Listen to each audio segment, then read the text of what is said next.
seems to be holding.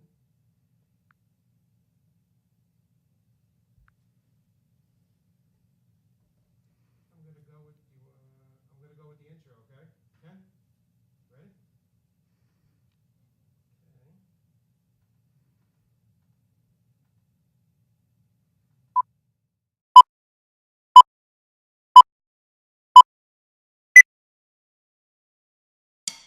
Live from Livestream Entertainment's mobile studio.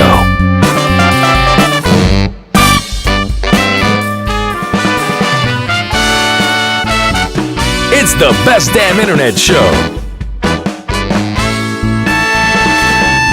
With your host, Ken Hurley.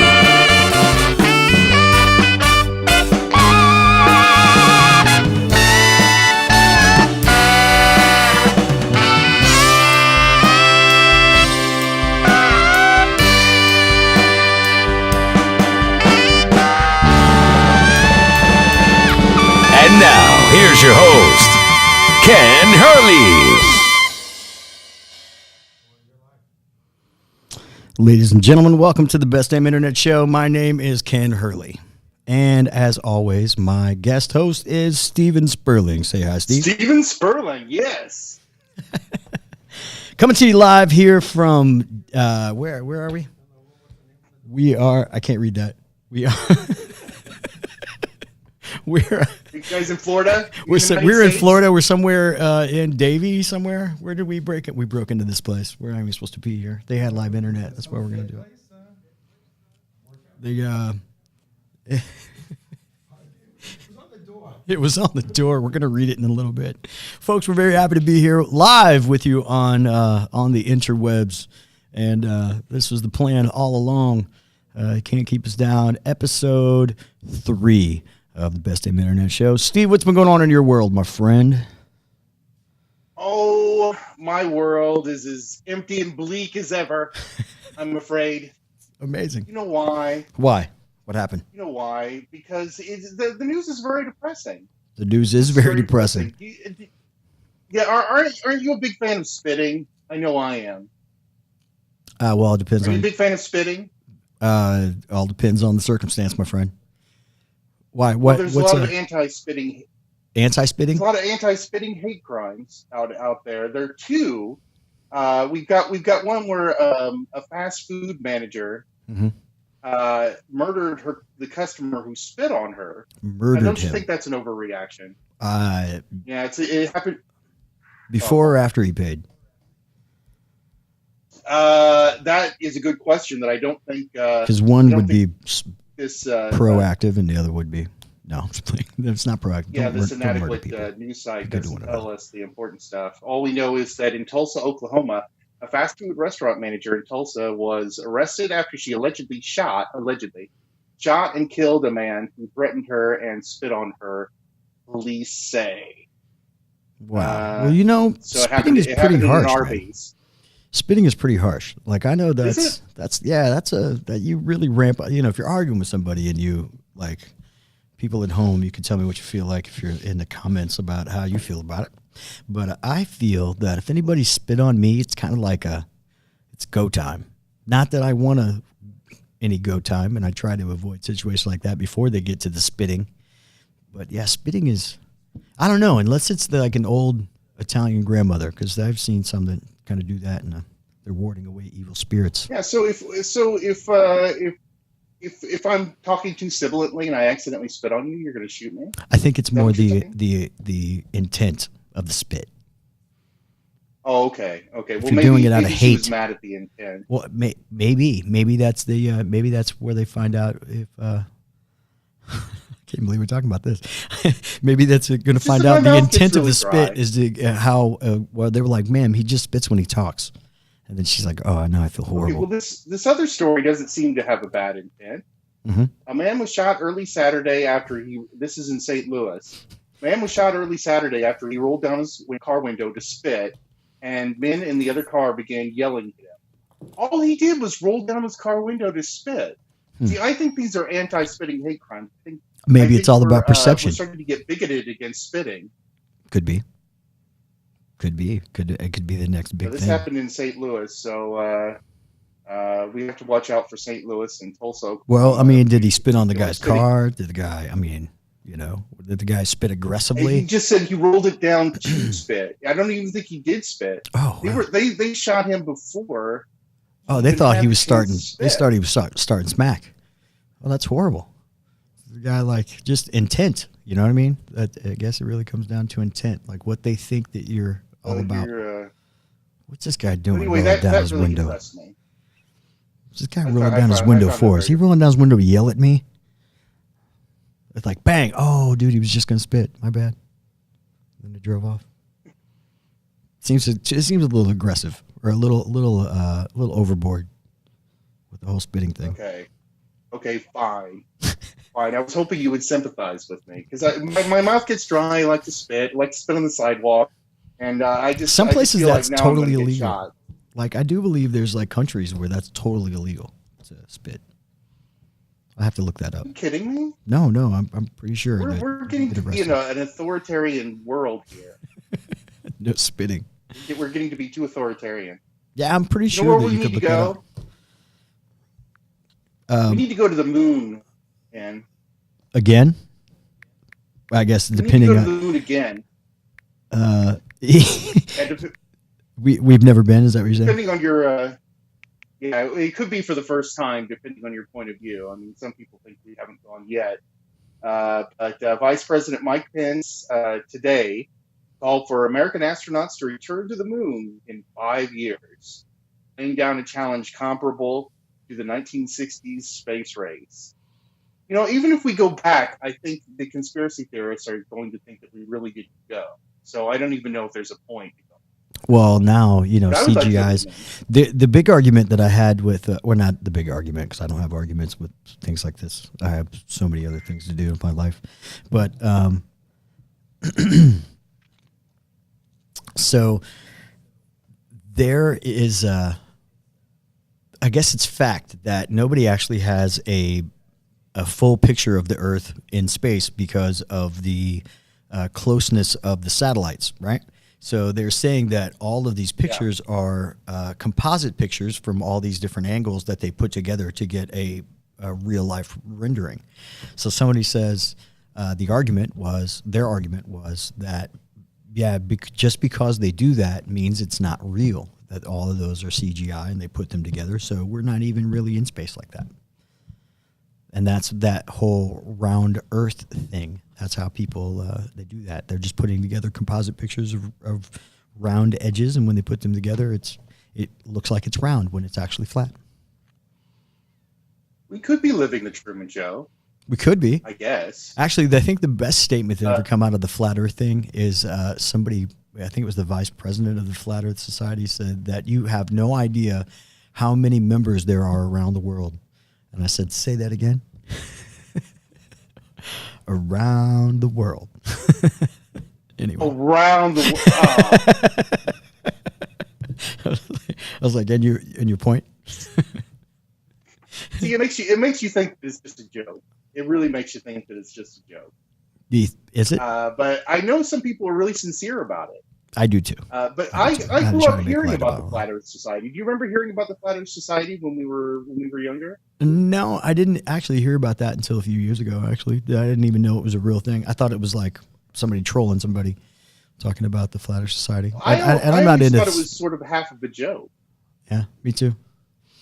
At one point in time. But there are people that I thought it was half of a joke when we were growing up. Well, go ahead. I'm sorry. No, I'm just saying that there are people that, I mean, we were touching on, when you talk about conspiracy theories, I mean, there's a reason why people go off the rails with them because they feel like they really have evidence.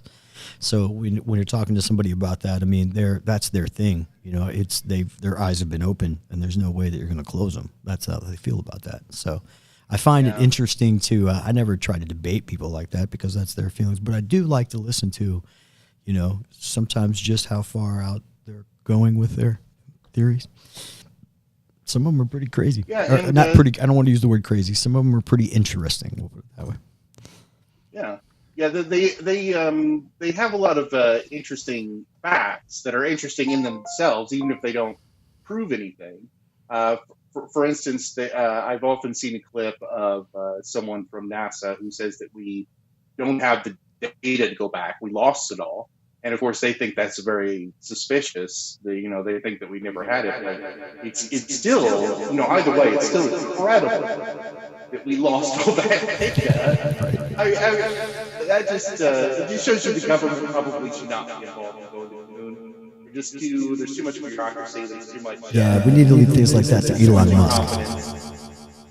Exactly. That's exactly what I was going to say. Elon Musk will take care of it. And actually, the new Bezos he's on that kick too.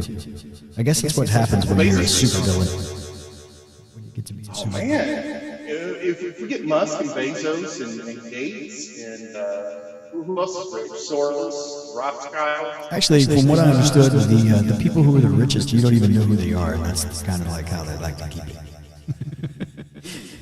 That's scary. Yeah, it is. I may be too scared to continue on with this podcast. I didn't even realize. They're listening, Steve. They show up at my house. God, I don't want them to hear me. Okay, let's quickly switch the subject to reality.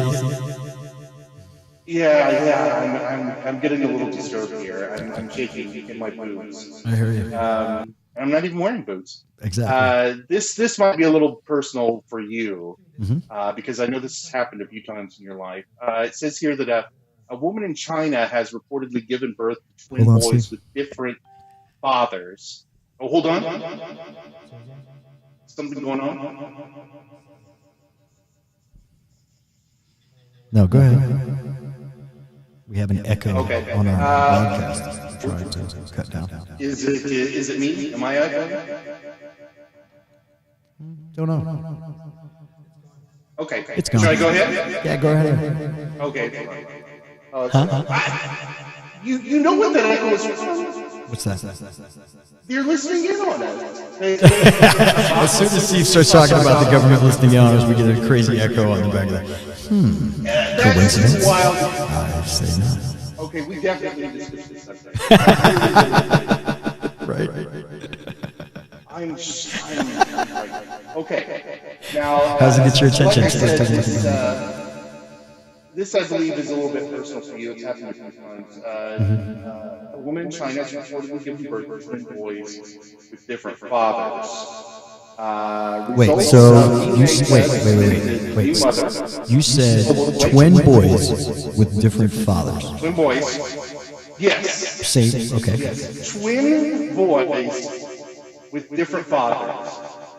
Now, maybe that particular thing has never happened. Not this year.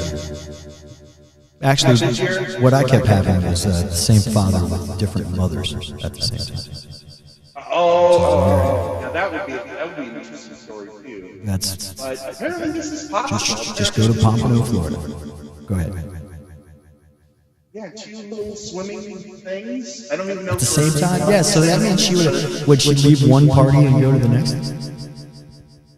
Yeah, I don't know. Maybe it says she cheated on him, so I guess it wasn't two at once. Yeah, so it's like not a menage a trois. So she's literally like,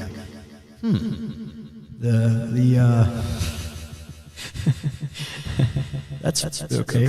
So the husband is reported to have felt strange after one of the boys didn't look a lot like him. After receiving the test results, he was left with no option but to question his wife over and over to tell the truth. If my wife, not that I'm ever going to have a wife, but if my wife ever gave birth to twins and one of them didn't look like me, I would give her the benefit of the doubt. But luckily, this guy didn't because he found the truth. Wouldn't you give your wife the benefit of the doubt? I mean, if one of them looks like you, that's good enough, right?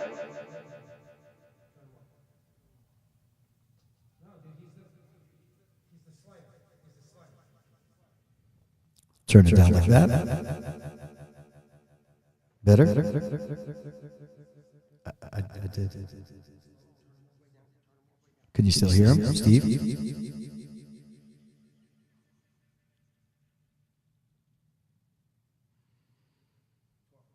That's how Steve comes in through the headphone. No. If I turn that all the way down, you can't hear Steve.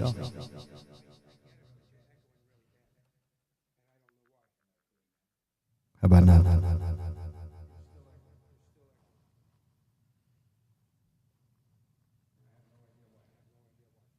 Yeah, people at home, if I'm coming through with an echo, give me a holler. I'd like to know.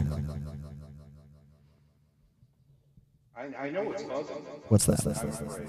Go ahead. You. I don't even want to say it. What is it? Oh, no, it's the. Steve thinks it's the government. It is the government. It's me. Or somebody bigger than the government. Somebody we're not supposed to be talking about. We need to be careful. Yeah. If I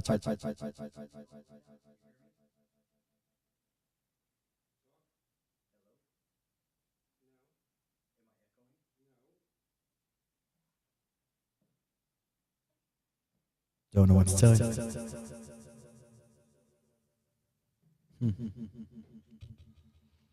Well, oh, well, oh, well. So, Steve, yeah, we're having some technical difficulties here. We're trying to get that worked out. Seems like I'm coming through with an echo. If everybody else hears it, please let me know. Give me a heads up. We're talking about things we shouldn't. Just know it. That's why you think. Yeah, I'm being very conspiracy minded. I mean, now that I know that we don't even know who the richest people are, I mean, that's ridiculous. Why wouldn't we know? People at home have a are lot of asking money. how they can see it live. By the way, trying to make sure everybody at home can. I think everybody at home. We're trying to get everybody at home so they can actually see us. Where can they find us live? Can they find us at Best Damn Internet Show live on Facebook? Well, yeah, it's on the Best Damn Internet Show on Facebook, Livestream Entertainment on Facebook, Livestream Entertainment. You can go to Livestream Entertainment on Facebook. You can go to the Best Damn Internet Show on Facebook as well. I'm sorry if I didn't get those links out there for everybody wanting to watch. Thomas is a pretty popular guy, our guest today, so everybody's out there wanting to know where they can watch him. And I'm trying to let everybody know real quick. Steve, what else we got? So we've got Going Back to the Moon that we can't talk about anymore. Can't talk about that. No. And here's something really, really scary that we'll probably get in trouble for talking about. From God, no less. An exorcist comments on Walmart's satanic products. And he's complaining about them. Either they are intentionally promoting demonic things or they are ignorant. Either way, they are responsible for spreading evil. And this comes from the National Catholic Register, so I guess I don't know if they're giving their stamp of approval on this type of story, but I don't know if they believe The Exorcist, but The Exorcist is worried about the kind of things that Walmart is selling. I've always worried about the kind of things that Walmart is selling, but Well, I did too, but for a whole different whatever. reason. I didn't think of demons. Right. I really didn't think of demons. It says here in the article that Walmart has come under fire, the fire of hell, for selling satanic. I love that. Okay, kudos to Patty Armstrong for writing that. That's great. It's come under fire, the fire of hell for selling satanic products. And what are the products again? What were the satanic products? Their online catalog has 22 pages, around 440 items of demonic merchandise. But they also carry Christian books and jewelry, so an argument for equal opportunity could be made. Look, I wouldn't have thought. Well, I wouldn't have thought. I wouldn't have thought an article in the National Catholic Register would be so flippant about this. She's being very flippant. Well, look, if you believe in good, you got to believe in evil, right? Otherwise, there isn't one without the other. But so on that same thing is that I guess Walmart Sam Walton was known for being a Christian. I don't know what his children's views are. That was the people that were inherited Walmart, the three kids, I do believe. Oh, yeah, that's right. So I'm not sure what their political views are, because they pretty much, at that point in time, I think I want to say the story with Sam Walton is that he he ran the company by himself until he died, and then the kids got it, and they pretty much turned it into the corporation, and that is the Walmart we know of today. So that's why it is where. So I'm not sure if that still is a Christian-based company or not. I mean, I don't really know. So that's actually a funny. I mean, it's odd that the Catholics would, or the Catholic Church would do that. Yeah. But what's that? I was gonna say, if they've got these demonic products, maybe they could do a seance and have Walmart, Mr. Walmart, Walton, is that his name? Walton? Sam Walton. Walton come back, and Sam Walton tell us what he thinks about this. I don't think Sam would be none too happy. I mean, at the time, Sam wasn't about Chinese products and that kind of thing. He was the story that I read about Sam Walton before he passed is that he would go to the same Howard Johnson's diner every morning in his old truck. And I want to say he wore overalls like every day, or he's one of those type of people, and that and nobody knew that he was actually a millionaire that owned all the Walmarts until after he died. And then they found out that was Sam Walton. So he was a pretty normal guy. And that's what everybody was saying is what's going to happen when he passes on and he leaves it to his kids. And apparently they're just going to hoard it out. Just let it go. Yeah. Hoard out to Satan, no less. That's apparently to That's say. awful. They just open their doors to Satan. Satan?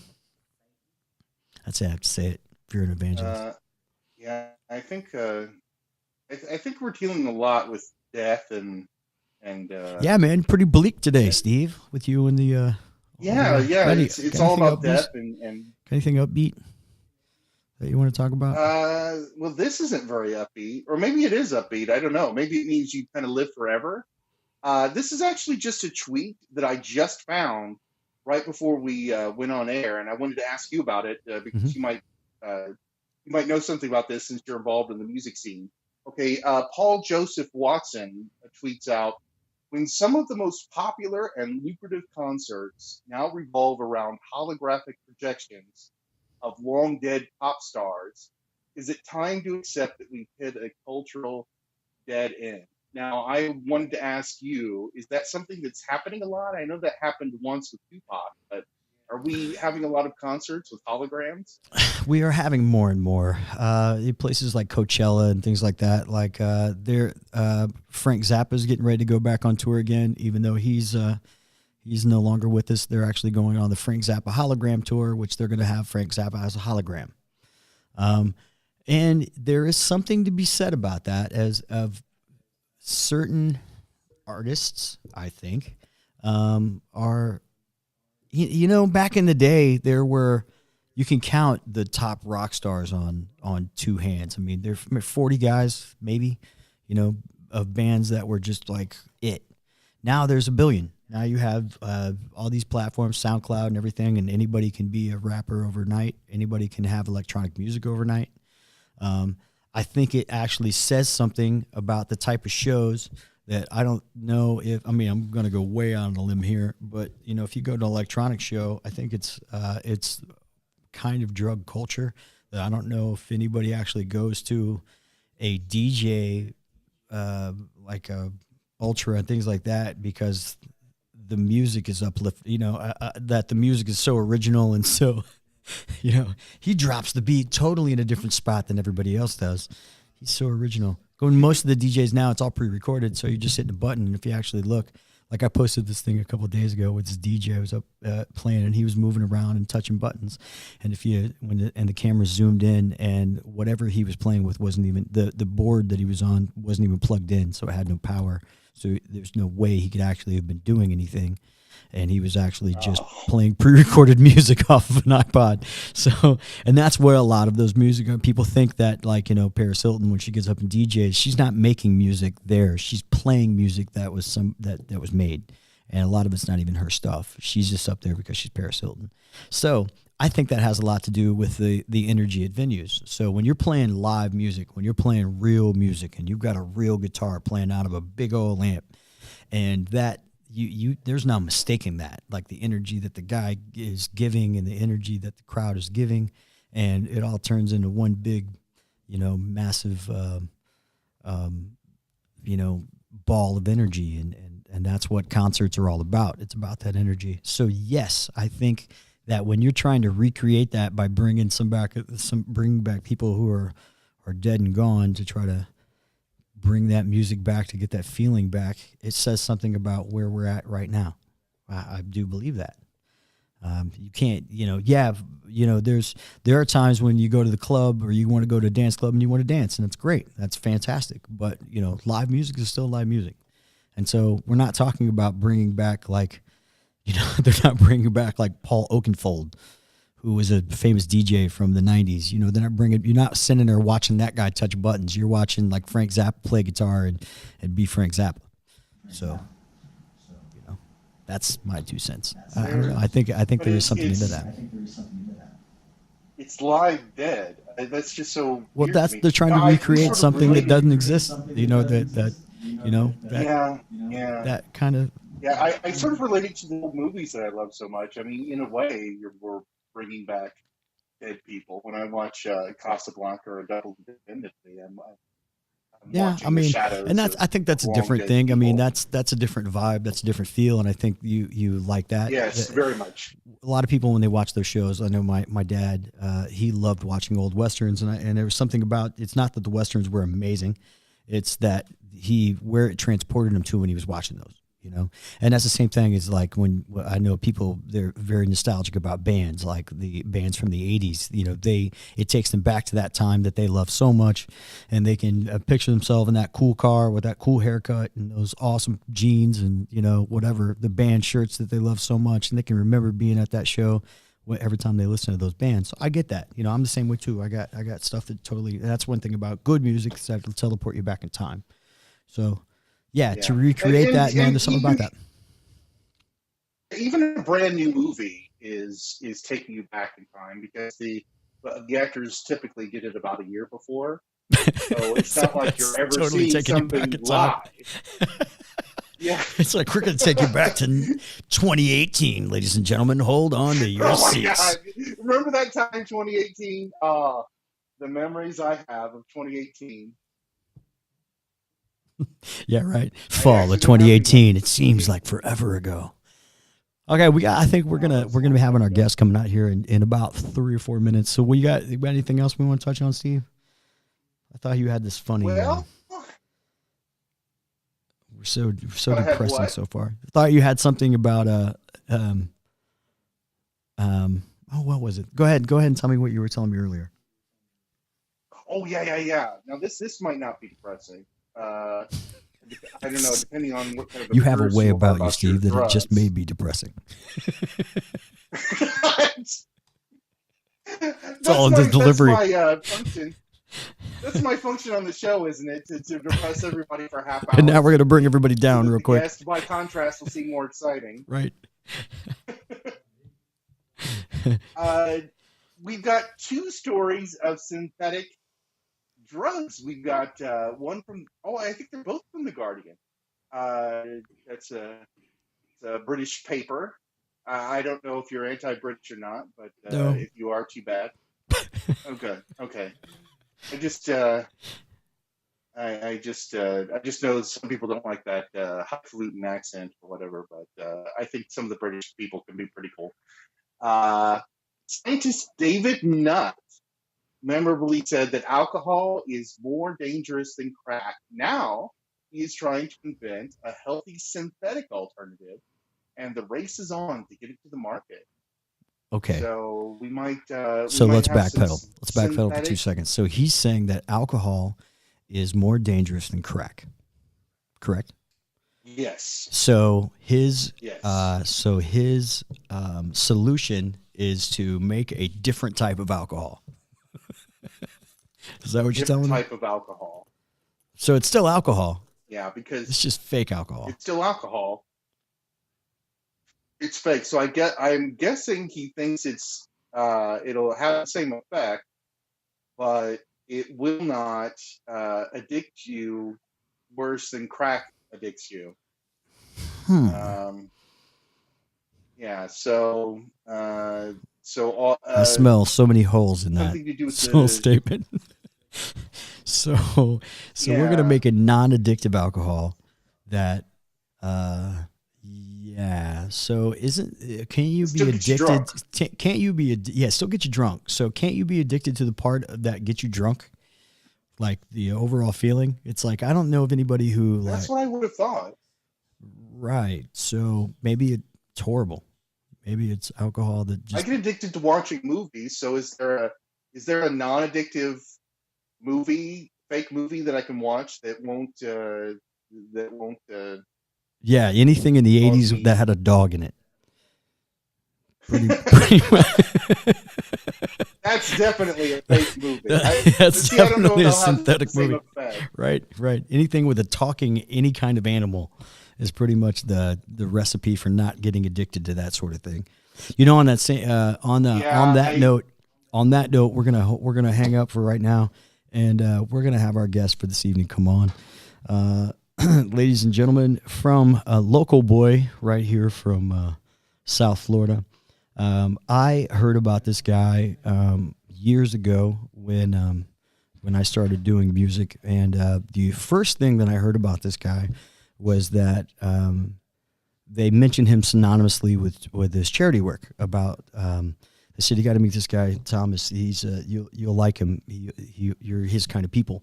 And I'm like, what do you mean? And they were like, well, he's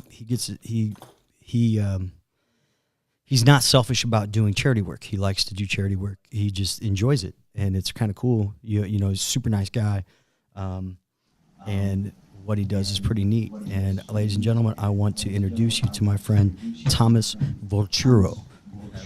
I got it right. So go ahead and slide up to the mic, man. Go ahead and get right here. You can face right here. We've got cameras that are gonna. You're fine. Your camera's gonna see you, man. Get right up to that microphone. Say hello to everybody right now. Oh, where you at? There I am. There you are. Okay. There, I can hear it. Say hello to Hear me everybody. now? All right. Thanks ladies- for having me on. You know what's funny is that you know when you're gonna have a pretty good show when you start when I start getting contacted by a lot of people, wanting to know when. Letting you know that they can't wait for your show because you have a special guest, somebody very important that's going to be on the show, and that's you. So people dig you, man. You're and I dig you too. I'm a big fan. I'm Thank you. Team Thomas, bro. So Appreciate it. Thomas, where are you from originally? Brooklyn. From Brooklyn. How long you been in South Florida? See if I get this right. 26 or 7 years. Okay. Something like that. What brought you to Florida, folks? Well, my sister was already living here, and I came for a visit, and I drove here, the family. Got the and bug. when I woke up in the morning, and I saw palm trees and the sky and coconuts on trees, Right. I was like, I could live here. Yeah. This is you got the bug like everybody else does when you get down here, and that's Yeah. fantastic. That's what Yeah. got me too, man. Yeah, and I had lost my job working for the city. Yeah. And I asked my sister, find me a house. She found 4. There you- First one I looked at, I said, this is the one. There you go, man. And It was here I meant to am. be. Yeah. Well, that's fantastic, man. Yeah. So that's cool. So you've been here about 26, 27 years. Right. When you moved down here, did you move down here with a family? Were you a Yeah, single guy? everybody. Yeah, you moved down here with everybody, huh? Yeah, 2 daughters. That's cool. Yeah, That's wife. cool. Everybody take to it right away? No. Wait. No. The kids kind of, but the wife, no.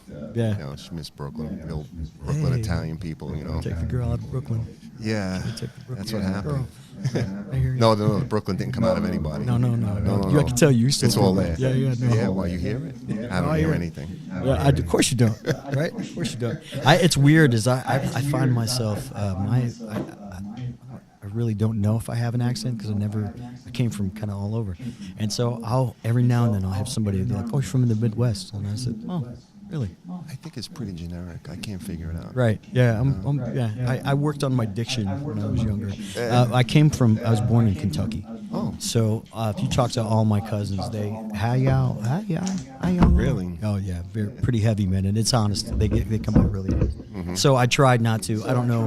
I had a hang up on that because I lived in the city of Indianapolis, and everybody I would visit was from Kentucky. So I tried to make sure I didn't have that accent. Right? All right, so let's fast forward a few years. When I got into the music scene, I want to say 2010, 2009. Just like me. And when I got into the music scene, that's kind of when I first heard your name. Uh-huh. And when I heard your name, somebody said, hey, you need to meet this guy. He does charity work. And I said, well, what kind of charity work? And they said, I'm not really sure the whole gist of it, but I know that he helps the homeless and he helps clothe people who need help.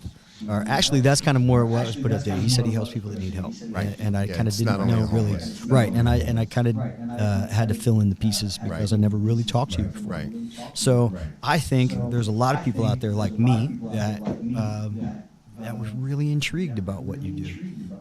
When we live in a very me world, that everybody is in their bubble, and everybody kind of does their own thing. Are very worried about themselves.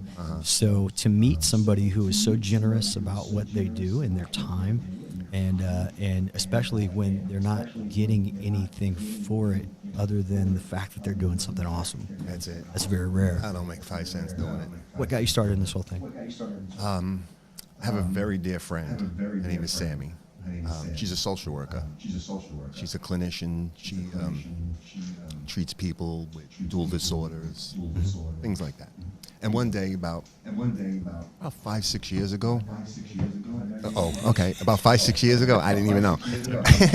About 5-6 years ago, she came to me and asked me if I had any extra clothes I wasn't using because some of her patients were coming in with the same clothes day after day, week after week. It might have been dirty, torn up. So I went through my drawers and I found some shirts that I never wore, never would wear, because they just weren't my style, you know.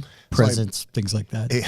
Yeah. I'm sorry I gave my shirts away that you people all gave me, but I did. I made a bag and I gave it to her, and then she asked me again. So then I started asking family members if they had anything, and they would give me clothes, and I would transfer it from my vehicle to hers, and then when she went to different facilities, she would give the people the clothes, and then I started asking neighbors, and I got stuff from neighbors.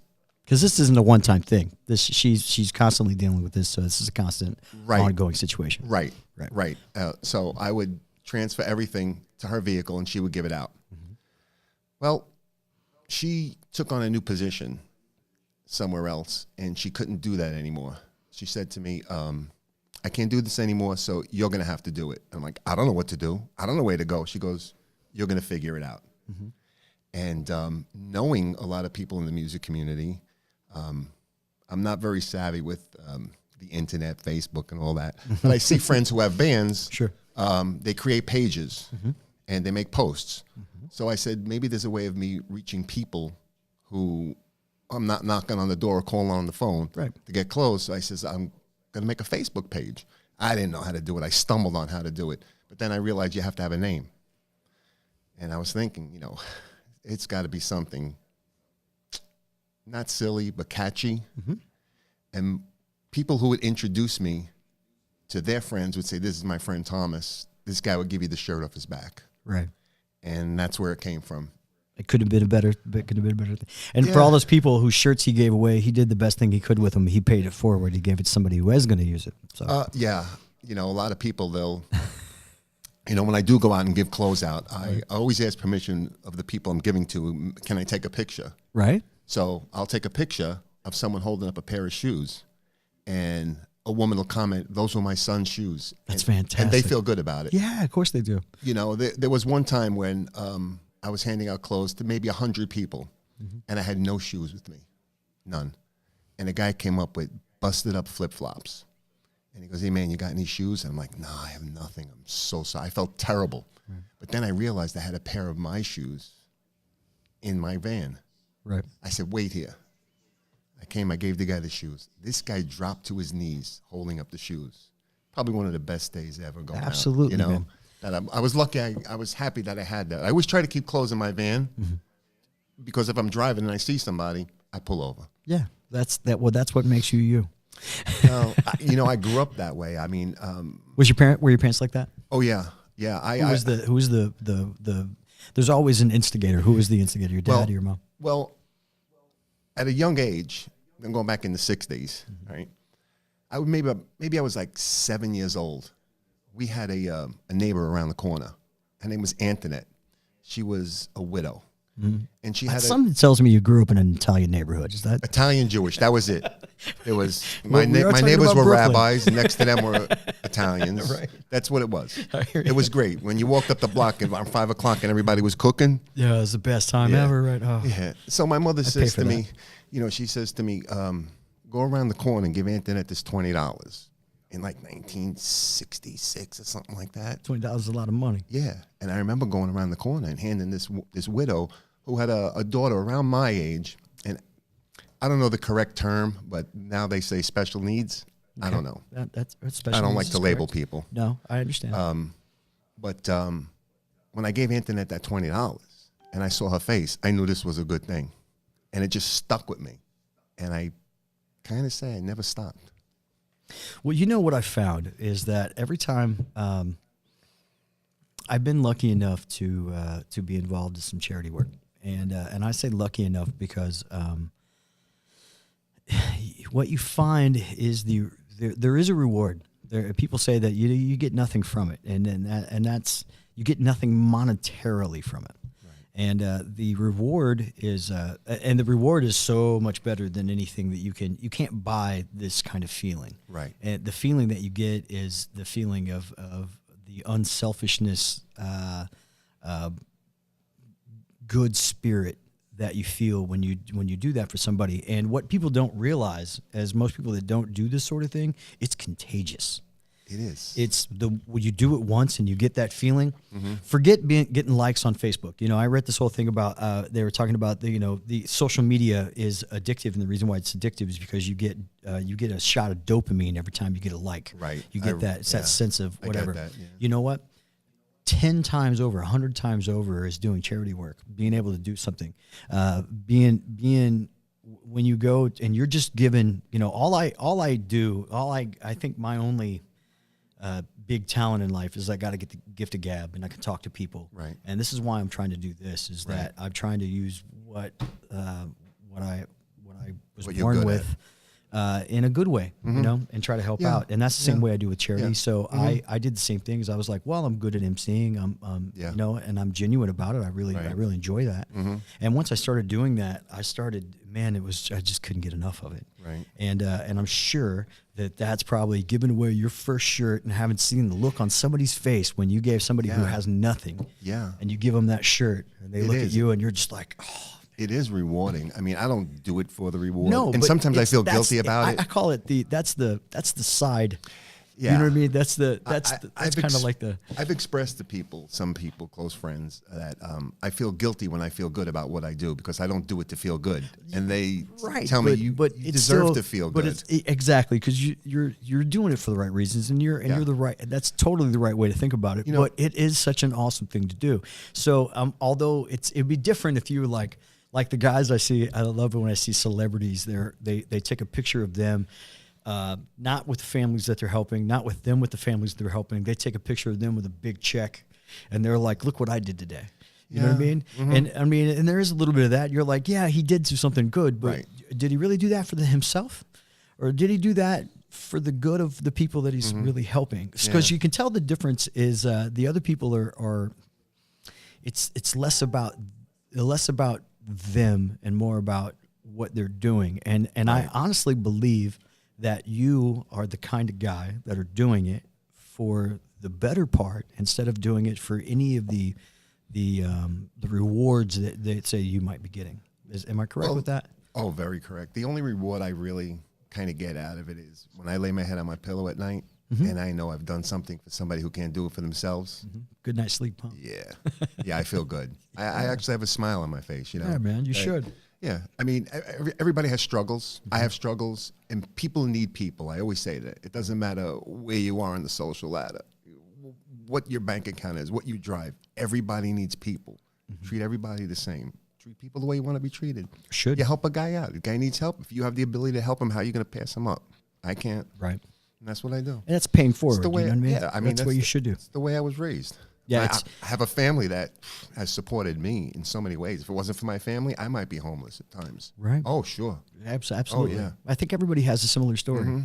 It's funny how, though, that we, especially nowadays, you get in your bubble. Yeah, I was talking about this earlier, that everybody has a bubble.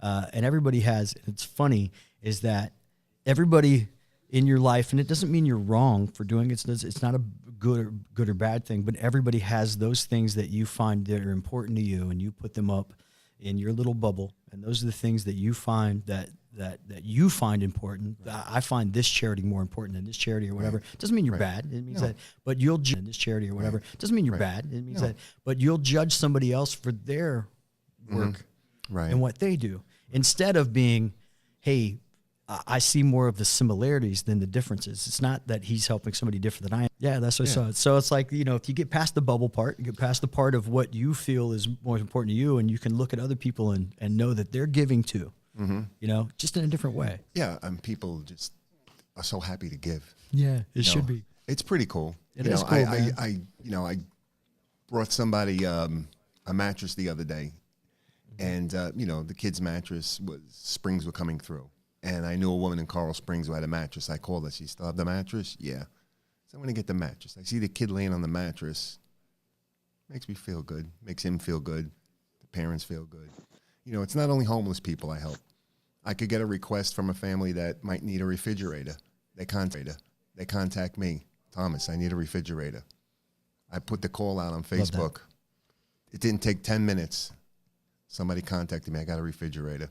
And I drove to Coral Springs, put it in my van, drove to Hollywood, put it in their house. That's great. And that's the way it should be. And I want to say, do you think that has a lot to do with, or it has something to do with the old school? Has a lot to do with, or it has something to do with the old school neighborhood mentality in Brooklyn? Oh yeah. Everybody looked out for everybody in our neighborhood. Everyone knew you. If I did something wrong, like this by the year to my house, you could, which I think that's missing, man. I think community is missing. The actual having a community. Right. I mean, being, people say, well, in our community, and that just means people that you're familiar with, not really living in that community I know everyone on the block, around the corner, across the street, everywhere. They knew you. They knew your parents. Right. You couldn't. And they tell you, you're like, what are you doing out here? Doesn't your mom know you're out here? Oh yeah. Oh yeah.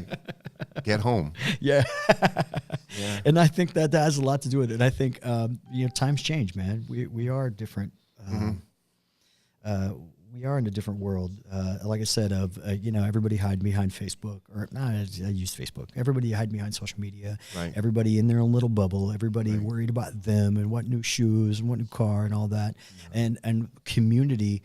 I look at it like if everybody in your community is doing good, your community is doing good. I really do think, and that's really awesome to do that. So you said that we were talking about how you were telling me how you're feeling blessed. Other than the stuff that you're doing, and I'm sure you're making people blessed all day, but you said that you got contacted by a young man doing what was that again? Just tell me the story again. Oh, no, by the one about the teacher? Yeah, about the teacher. Yeah, I got an email from a 5th grade teacher the other day, and she actually called me, and I missed the call, and I called her back. Locally, or is this? Yeah, in Davie. In Davie. Okay. Yeah, in Davie. In Davie. Okay. Yeah, at Nova. There's a school within Nova. And she has students that the assignment was to find leaders in the community that do good for the community. And this 15-year-old kid Googled that, and my name came up with my organization. That blew my mind, first of all, And when I got her on the phone, the teacher, she goes, "Hi, and my name is Mrs. So-and-so, and we were wondering if you would like to." And I said, "Yes, I'll do it." "We were wondering if you would like to," and I said, "Yes, I'll do it." So apparently the students were there because the teacher yelled out, "He said yes." I heard screaming in the background. That's fantastic. I'm like, oh my, I'm nobody. Yeah. Well, I think the attitude about that is why they're excited, because they're meeting a real genuine dude who's trying to do something cool. Well, I like to You're lead a rare by guy. example. I try to lead by example. Well, anything I do, like I just have Facebook. I have an Instagram page. I don't even know how to use it. I can't even get a picture, 2 pictures on there. Right. But my Facebook is just a happy place. I mean, it's what Should I do be. with the clothes and like my grandchildren. That should You be. know, Which actually, you know- I talked about this the other day too. Is if you look at social media is supposed to be set up like a community, right? Right. So think about that as your page being your house, Right. okay, and the community being all you people that you know, and they live in that neighborhood, and they all Right. have their own little houses. Right. Imagine walking out of your house to open the door and yelling some of the stupid stuff that people do on Facebook. Just running out of your house and being like blah blah blah blah blah, right? Yeah, I wouldn't embarrass myself. Would you want to be? But would you want to live in that community? Would you want to live in the neighborhood? No, I see things on Facebook and I just scroll past it. I'm That's- like, I and don't get that's- involved in any But of that imagine stuff. that being in your neighborhood like No. that. Would you just look No. past? Would you just walk by if you saw something around? I don't get Right, involved. and that's I don't get right, involved. and that's what I'm saying. That's how that's the To kind each of, his own. That's the kind of community though how it's changed. Oh, You know what I mean? I know. Where back I in the see- day, you I see lead the guy people- home by his ear because he did something bad. Now you get somebody who all they do is his ear because he did something bad. Now you get somebody who all they do is want to talk because yeah. their day's not going well. No, with me is I never wanted to do anything that would upset my parents. That's a great way of looking at it. You know, I didn't do. wanna I feel the see- same way. Yeah, I didn't want to. I mean, I was a little bit of a rowdy kid, but I never did anything wrong. Get out! Look at You know. you. No, I was a skinny little kid. I got picked on and beat up every day. Is that why by the- my is that why the friends. weights? Kind of, sort of. If I didn't want to, have a cauliflower ear Sure. and a nose over here, Yeah. because That's it was also easy part of to the old pick on me. neighborhoods too. Yeah, it was do something or die. So, kid. That's the other thing too is that when That's they what find, humbles me too. when little they bit. find out that they can do that to you, usually people don't let up. So you Yeah, gotta there were stand some up for kids that yourself. were really mean to me, but I had like a bodyguard in the neighborhood. Yeah. Yeah, he's gonna get mad if he's watching this, but his name is Tommy Colucci. Like a bodyguard in the neighborhood. Yeah. Yeah, he's gonna get mad if he's watching this, but his name is Tommy Colucci. Uh, They had to pattern the What a- Fonz what a fantastic bodyguard name. Yeah. Could have been more Brooklyn. after Tommy. All right. He was a little older than me, but he was athletic. Nobody bothered him. And if anybody bothered me There you and go. he was around and he told him to leave him alone, oh, Tommy, I'm sorry. It was like that. Plus, I had an older brother who, a couple of years older than me, that was a lot braver than me, and would let anybody touch me. There you go. If he was around, you better run. Isn't that crazy though? Yeah, because I ran. Good thing I was skinny, tall, and fast. Skinny, tall, and fast. There you go. That's crazy. Mm-hmm. Yeah, and all it's that true. led up to, and all that. And it's funny is that you can still have that type of upbringing, that type of neighborhood, and still Yeah. be so much good Oh, in yeah. the neighborhood. Yeah. Because it really, and you learn to not take mess. You get knocked down, you get back up. I mean, I don't think there's anything wrong with the old school way. I mean, yes, I don't adhere to violence. I don't think No. anybody's going around punching anybody in the face. And I'm No. glad that those days are over. I with. never had a fight in my life. I But got that's beat up a what I'm- lot. But that's what I'm saying. But that's not. If you don't hit back, it's not a That's fight. the same thing, right? If you're running away, it's not a fight. I think there's a difference than sitting in a bar. Wait, it's not a I fight. think there's a difference than sitting in a bar at 4:00 in the morning and swinging on somebody. Than, Oh, no. walking home from school, getting in a scuffle. No, I think you could walk away from almost any situation. If you choose to, I don't need right? to, It takes two people to get into a bad I situation. don't need to prove anything. Right. I don't think you would. No, I would. Right. No, I would. Right. I mean, if Especially my back's talking about against the the nice wall, guy that we're talking about No, now. if my- I couldn't my- ever my see you in a back's against the situation like wall, that. Well, I just see and I like can't who would get want to outta fight you here. at this point? Like that would Oh, be no. horrible. It's like, what are you, a demon? you're going to hell. Right. Yeah. Right. You hit the shirt off my back, guy? What's wrong with you? Right. That's be horrible. All right, but hey, man. So so that's awesome. So the kids, so you're going to talk to the school, or they're going to be The girl is going to interview me okay. So it's like a documentary in kind of person. thing, She kind of guess like it's this. some kind of an assignment. I don't know. I don't really know. I won't know. I'm going tomorrow. Oh, I'll there you find go. out. It's kind of like what you got going on here. It might be. I'm not sure. But It's going to be me in a wig. Just so you know. you don't need a wig. Your hair's longer than mine. Yeah, it is. I got it up today because I Yeah. felt like lazy folks. So don't judge me on my freaking hairdo. Nah. I get so much crap about that. Everybody's Oh, like man bun, and I'm like, look, man. No. Unless you've had long hair, you have no idea what it's like. I'm 61. I'm happy I still got hair. And that's what I'm saying. I'm Yeah. like, I'll put it however I can get it at this point, man. You I'm hear so that, glad I Emily? didn't I'm say not that. cutting my hair. There you go. No cutting the hair. My Yeah, very, I get that. My very Italian Some of the most intriguing sister-in-law. Facebook posts that I've ever had in my entire life is when I just decided that I was going to go on and I'm going to put it out there. I'm going to get my hair cut, and then I get hate mail. They're like, don't you dare cut your If hair. it falls out, So it falls well, out. what I found out is that at this point, that being a singer and having people who actually like what I do, my hair is not owned by me anymore. It's now community property. So people have to tell me how I have to keep my hair. I get it all the time. Me too. My daughter tells me she's going to cut my hair in my sleep. Fantastic. Trying to get a good shot. I know, and that's funny. Yeah, my mom hated my hair. My mother said to me one time, she goes, Thomas, do you like that long hair? I told him, no, I'm being forced to grow it. That's it. Yeah, you don't understand what my life is like, Ma. Oh, no, it's terrible. It's so funny because my hair is longer than like some of the women in my family. Yep, I get that You too. know? My sisters actually hated my hair because of they went through years of dyeing it and all this, curling it and all this Yeah. stuff, and I just got hair. Yeah. You know what I mean? Guys don't go through that, I don't think. Unless you're Bon No. Jovi, you don't go through No, the whole. just a flat iron. Yeah, that's it, man. Yeah, I don't even do that. My hair is so straight. I don't not even do me. nothing, man. So I have like an people Italian see me. fro. Ah, Oh, if I don't do nothing, it's out to you. yeah, it's the Italian fro. Oh, definitely. So we're gonna do a charity at one point in time where I'm going to raffle off Thomas Not Flatiron's hair one day, so you can see that. So if I get 10 It's grand, bad. I'll Thomas is gonna come out with this I'll Italian lose fro. so many friends. But we'll raise 10 grand.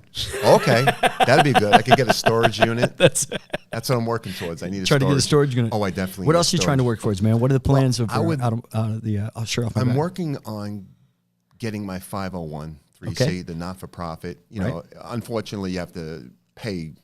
to be a Yeah, non-profit. so I I'm know. working on to that. actually be a charity. You actually Right. have to pay to be. I'm working on that a because charity. I do need a storage facility. My garage is the storage facility, and it's not very organized. I Okay. mean, I like to know what I have, so when I'm asked for something, I know if I have it and where it is. But a lot of things are in bags now. I'm happy I have a lot of inventory right now because sometimes it goes down very low, but then suddenly it's just blown up. I've been picking up all over. I'm getting emails from people, and Did you? How did the last hurricane affect you? Did you? well, I had no problem. But what? No, I mean not affect you like that. Affect shirt off my back. Well, this is a great story. Someone, she was a bartender down in Fort Lauderdale, an acquaintance, a friend. She tagged me in a post from the Keys, and there was a little boy in a school uniform standing in front of a small tent. His mother and sister lost everything. That was their house.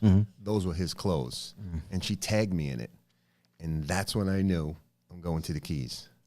Fantastic. So through my brother and some friends, we were able to get the money to rent a big enterprise truck. And other friends donated gas money. And we filled up this truck. I mean, I had put the word out, I'm going to the Keys. My garage was full. My living room, I'm not even kidding you, maybe 5 feet high, the whole living room, clothing. Wow. Yeah, shoes, toiletries, things like that, blankets. And I went down to the Keys and spent 14 hours down there handing out clothes. And the contact woman down there came over to me and she says, you know who that little boy is? And I'm like, I don't know. I don't recognize him. She goes, that's the little boy from the picture. And I like lost it, Yeah. you know. And I had to go behind the truck and let it out. Yeah. And then I went over to him and I kneeled down, and he was a very shy little kid. And I says, you're a hero. And he's looking at me. I says, you're the reason I'm here with all this for all these people because of you. Right. And his mother was standing next to him, and she started crying. And I told her the story. And it was just great. It's okay to cry at home, folks. I'm Oh, tearing up, too. I'm a big cry. I cry at Yeah, yeah. everything. So and so just meeting that kid, if it wasn't for my friend tagging me in a post that she saw, Exactly. knowing what I do, And that's how good things happen, man. it wouldn't have got me down there. That's you know, why- that's how good things. Somebody knew that you do a good thing, and somebody saw that, and somebody tried. thought that you could help, yeah, and that's what's awesome. I get a lot of that. Yeah, I get a lot of people contacting I get me. blessed like that every now and then too, man. Where somebody thinks enough of me to where they think that I can help, and or that I know somebody that can help, and if I ever can, I always try.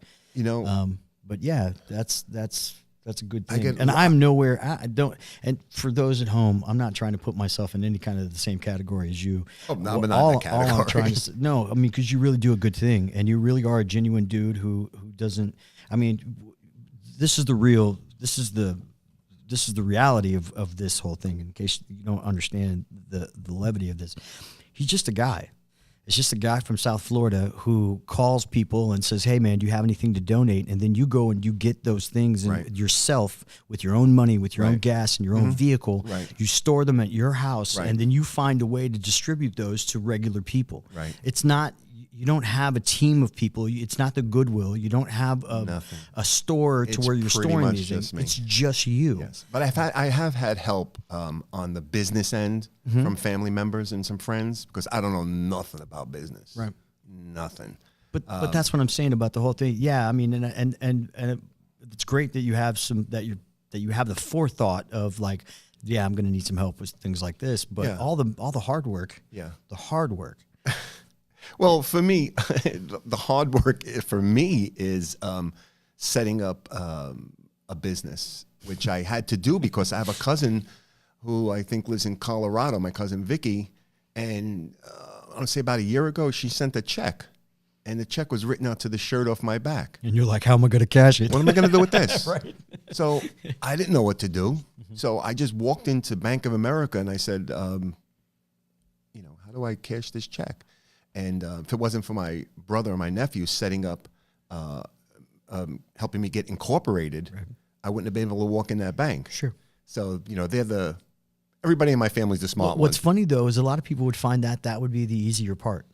No. It's the not part me. of Oh, no, actually. no, Well, no. that's what I'm saying. is That's where I count on my that's- family and that's- close friends. You know, when you talk about the actual getting off your ass, off your couch, and That's driving easy. to some people's house. That's easy. Some people that would some place you Comes go to some natural. places that people don't want to go. I've been to places people don't want to go. But that's what I'm saying. You I mean, know? that's the part that I've been that's threatened the a couple of sacrifice times. part. Yeah, man, that's the Yeah. sacrifice part. You know, Yeah. I was lucky enough when I worked for Whole Foods, and I worked for Whole Foods for a while, and it just so happened that it's not that I inherited this job or made this job.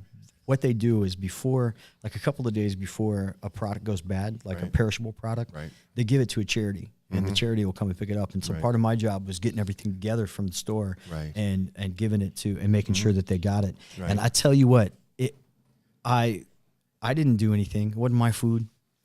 You know what I mean? It wasn't You were wasn't connecting me. the dots, sort but of. because I was just in the loop Right. of that, man, I felt so good. It I felt know. so good knowing Yeah. that is Yeah. that really helping people. And then I'd ask them, and I'm like, "How many people did you feed this week?" And they were like 1,200. Right. And I'm like, 1,200 people. You know what I mean? That's awesome. Here's a great little story similar to that. I bring a lot of clothing to LifeNet for Families. They're located on Broward near 441. It's an outreach place. It's run by a wonderful woman, Melanie Geddes.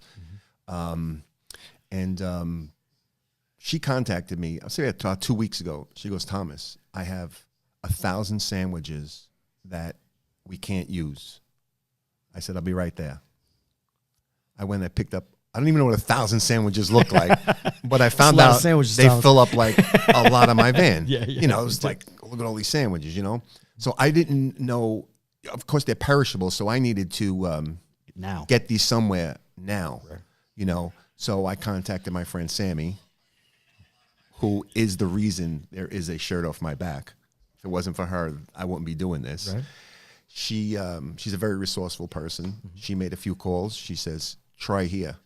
I forget the name of the place. I think it's called Our Father's Kitchen, something like that. It's actually near the Pompano Jail. Okay. You know, I noticed there was a jail when I was driving. Right. You know, there was a lot of barbed wire and stuff. And I went over there, and they were so happy to get 1,000 sandwiches. You know, and I took a little tour of the place and made a Wow. little video, put it on Facebook. You know, it's just, you know, You know what's amazing is that you make it sound like it's so simple. it is. For me, it is. As simple as what? Getting off your butt. Karen? Yeah, having connections now. You know, as time goes by, I'm making more and more connections. You know, which is great because the more people that can help me, I can help. You know, that many more people. You know, without people, there's no me.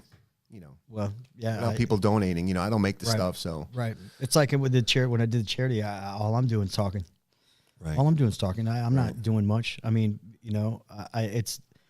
I like it when people would put me in that same category as doing stuff, but I'm not. It's everybody there who shows up. It's everybody there that's actually donating. It's everybody who's participating in those events that But I you're an think are the important part of huge- it. You're getting the word out. You're the speaker. and that's cool, Yeah. But I mean, just like you, I think I'm doing the little, as a part to the people who are actually out there hustling. Well, it and takes a doing the lot hard of part. strands to make a strong rope. Doesn't it? Yeah. Yeah. It's just Yeah. There you go, folks. You can be a strand. Yeah. You don't have to be the Anybody whole want to be a rope. strand? I need strands. You need strands. Speaking of that, it's so. Being that I found you in the music scene, how did you put the two together? Did you put the two together as far as that is? I noticed that some of the okay, so how I met you was that you were affiliated with a couple of bands around, and they helped you do Right. some of the charity stuff. Yes. So when did Yes. that? How did you get involved in that stuff? Well, Did the light bulb I didn't. pop I didn't off? get involved. They involved me. Yeah. I remember being at Chit Chats one night, Okay. and Stone Mojo was playing. Stone Mojo, My and good David. buddy Bobby. Yeah. And Dave. Yeah, and so David, I don't know, they were like 5 songs in, and David stops the music and he goes, "I want to talk about somebody that's here tonight," and I'm listening, and he starts talking, and I'm like, "Oh, he's talking about me." Yeah. And he says, "Come up and say a few words." And this is the actual first time I've ever spoken into a microphone. And I couldn't do it. I couldn't talk. I said, "Dave, I can't come up there," But it was like that. Then other bands followed suit. They would mention that I was in the crowd. Yeah. I can remember being at Fishtails one time, and Doug Jacobson, Yep. Tits out Doug real fast. Jacobson Sing it, mentioned Bill. that I was there, and so on and so on. And now I became friendly with the band Sippin' Fire, and the woman Karina is she put out on Facebook that they're going to be at the Dive Bar. I think the 8th. I'm not exactly sure. I'm terrible with dates, but she's been collecting clothes. She lives further up north, along with a good friend of mine, Kristen, who's doing the same thing. So they're collecting clothes for that night, which has happened a lot. I'll post if I'm going to go see a band, "Hey, I'll be at such and such club or Nectar Lounge or something if anyone has clothes for the shirt off my back." And I've had my van filled because of things like that, mentioning that, which is really cool. Deception did it one time at Cagney's, Right. and I have this picture of, the wives from Deception and a few other women laying out on dozens and dozens of bags of clothes outside of Cagney's, which was really cool. Yeah. That's really cool, man. So yeah, because that's how I got it. That's how I heard your name. I'm into music, so like, Right. when somebody mentions those two together, charity and music, I'm always down. Our music community is very charitable. That's the thing we were talking about earlier. Is that it's funny is that I met most of the band. When I'm in a band and I try to play as often as I can, so I don't get a chance to go out and hang out with other bands. So I've met most of the other bands that I've met and actually got to hang out with by doing charity work. There you go. And yeah, that's doing true. I've charity seen work. that too. And that's where I heard you, and that's what I'm saying is that get there and they're like, "Oh, Thomas, your shirt off my back," and I was like, "Oh, what?" And so people would mention you and they'd tell me a little bit about what you do, and then all you hear is, "You ever met Tommy? He's such a nice guy, man." He's like, yeah, man, you dig it, man. If you met him, and it's funny is that we've run in the same circles. I've seen the charity work that you do. I'm totally a fan, but we never got a chance to work with each other until coming up April 7th. Right. April 7th, we're both going to be doing Cheers East. Right. And Thomas, there's just a lot of things going on, and I don't have it all in front of me, so I don't want to misspeak. But I know that there's going to be a few bands for the Cheers anniversary. What year? What year is it? How many years? 30 I think something it's years. in the 30s. Yeah. Oh yeah, so 30 something like years that. for Cheers. Sean don't look that old. Doesn't look that old, does he? No, it doesn't. He's as grumpy as being a guy who's owned a business for 30 years. Sean actually donated Cheers shirts to me one time. That's awesome. I've had some bands Sean's give one me of my shirts. Sean's one of my favorite people on the entire planet. Sean's a good I love guy. it. He is definitely a He's good a guy. good guy. I also love animals, and he does so much for animals too. Oh, yeah. and it's fantastic. Yeah, he has a and I bunch do of them. believe we're going to be doing something about that day too. So we're going to be doing Yeah. charity for For animals. the animals. You're going to be there. Yeah. I know Shovelhead's going to be there, which is the band that I'm in. Right. And a few other people. I'll get the whole list, and the next week when we talk, we'll make sure that I mention that again. So Right. what I got to get the date again. I think it's also Judy's birthday. Judy Blim's birthday. I Judy, think- if you don't know who Judy Blim is, she's one of the most prolific. Agents. Yeah, the word just came out. Booking agents around Right. town. So she owns Main Event Talent, and Right. she, if some of the finest establishments around town, if you go to see them, those bands that are playing there because with the help of Judy. Right. And, Judy's been very, she very is- good to my organization. She is as steeped in the music scene down here as anybody. Right. So we a lot of the bands owe a lot to Judy Yeah, for her helping them out and getting people to play. Right. In fact, she told me that for her birthday, she's going to have it at Cheers also that day, and she's going to ask people to bring clothing for the shirt off my back. Right. So that's what I was going to say. So Judy Blim's having her birthday there. We're having the anniversary for Cheers there. Shovelhead's going to be playing there. And we are going to be collecting for the shirt off my back Right. that day. Yeah. So if anybody knows, we're going to post that for Thomas is going to post that on his Facebook. How can they Right. find you on Facebook? Under what? The shirt off my back. Mm-hmm. Just the shirt off my back on Facebook, and it's Yeah, a yeah, professional or- page, and then they can find you also on your page too. Yeah, Thomas Volturo. Thomas Voltura. You can also, I'm going to post it on mine as well. My name's Ken Okay. Hurley, and you also find it on the Best Damn Internet Show, and we'll post something as well as Right. livestreamentertainment.com. But yeah, so we want to make people. So you've heard and we're going to keep talking, Thomas. We're not going to let you go just yet. But okay. you've heard the story of Thomas. You've heard what he does, and now I'm going to challenge you to get off your behind, and I'm going to make it really, really easy for you. What you're going to do is you're going to come down to Cheers on I do believe it's a Sunday. You're going to come down Right. there on a Sunday, Yeah. and you're going to bring some of those clothes that you know you're never going to wear. I don't care how you tell yourself Right. every season that, no, I'm totally going to wear this year, or I'm going to lose enough weight to wear this, or I'm going to do Right. whatever. You know what? I wish you the best luck in all of those things. Yeah, bring me all your hope fat clothes. Yeah, and if you do lose weight, bring me all those other clothes you can't wear. Yeah. Exactly. And I do know this is things that I found, little things, in hearing people talk about charity work and stuff, and you hear a lot of people speak a lot of things, and they say a lot of kind words, or get a lot of they'll say a lot of things to tug at your heartstrings to make you do things. I'll say this, is that I do know that living in South Florida is a pretty rough place for a lot of people. Some people, this is all they know, and it's the division between wealth, or the division between have and the have-nots is growing.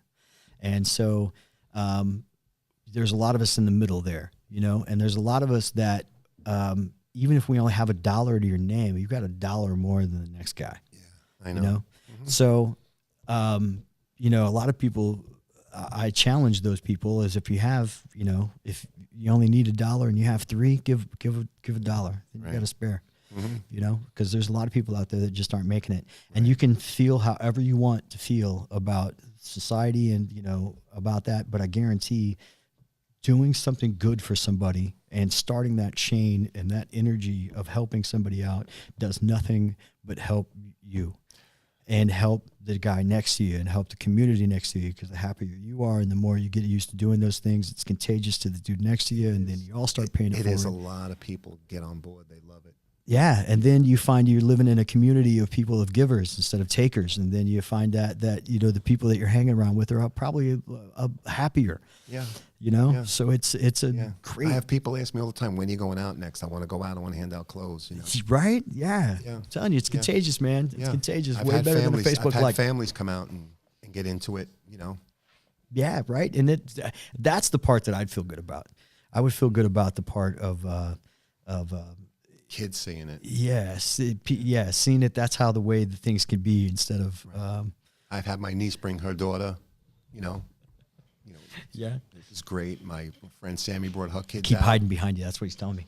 Oh, I got a camera right behind you, and he's just like, can't see you. Right, Thomas is seen. Oh, he's over here. I'm blocking you up. Oh, that's right. That's right. If you didn't know, this is Thomas, ladies and gentlemen. If this is your first time seeing him. Steve, how you doing there, buddy? I'm doing great. What do you think about Thomas and his all this cool stuff we've been saying? I think it's very heartwarming. I think it's a wonderful thing. I think it's inspiring. thank you. I think we all need to remember that there are other people out there besides ourselves. So it's always good to be reminded of that. Say, Thomas, what's the most, or what is an unusual thing that you've gotten or needed to get for something? What's the most unusual item I received? Yeah. Yeah. What's the show rated? It's an internet show. We can do whatever the hell we want. Oh, well, I've gotten, corsets and, jeez. You could, there's This is nicer hard to ways of say. saying it. Bags of, Things. Miami imports. panties. But you want to know something? It's People one gave of the you- biggest requests is underwear. One of the biggest requests, underwear and socks. Yeah. I've had people ask. I feel everybody gives you old shorts. Nobody actually gives you underwear and socks. Right. Yeah, you And think about that. some people have asked me, do you take underwear? And I said, yeah. That's one of the biggest requests is underwear. So if you got any clean underwear, send them my way. Socks, feminine hygiene products. But probably the most unusual thing I got one time was going through the bags, and it was a weighted diving vest.